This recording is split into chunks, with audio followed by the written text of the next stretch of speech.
பாத்துட்டு வந்தேன். பாத்துட்டு ஏன் வார அப்படியே போயிர வேண்டியதானே? இதுக்கெல்லாம் கோச்சிக்கிட்ட எப்படிடி? ஏடி உங்களை பின்னாடி விட்டா நீங்க எங்கேயும் போயிருவீங்க தான் உங்களை முன்னாடி விட்டேன். இப்போ முன்னாடி விட்டாலே எங்கேயும் காணாம போயிடுறியே. கூடயே ஒழுங்கா வரேன்னா வாங்க. இனி பாருடி நேரா வாரம். உன் கூட வந்தவனே இங்க.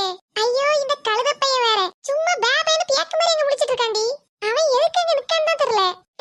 ஆமா அவன் எதுக்கு இந்த கூட்டத்துல காணாம போன பையன் மாதிரி முடிச்சிட்டு இருக்கான்? அங்க என்ன நின்னுட்டு இருந்தா? அங்க ஒரு பொம்மை வேஷம் போட்டுட்டு இருந்து அத அழகா அங்க ஆடிட்டு இருந்துச்சு. நீ போய் ஆட வேண்டியதானே? நம்ம எல்லாரும் போவோமா? ஐயா அம்மா தாயே எல்லாரும் வீட்டுக்கு வந்து தொலைங்க. ஏல பிரவீனே நீ முன்னாடி போ நான் பின்னாடி வரேன். இப்படி தானே முன்னாடியே வந்தோம். சும்மா சொன்னேன். எம்மாடி கொஞ்சம் விட்ட பார்வையால எரிச்சிருப்பா. பிரவீன் நீ போ. எடி அடுத்து நீங்க ரெண்டு போங்க நான் வேணா பின்னாடி வரேன். ஏன் எதுக்கு? நான் உங்களை பாதுகாத்துட்டே வருவேன். யாரும் தொலைஞ்சிர கூடாதுன்னா. இந்த கூட்டத்துல நீ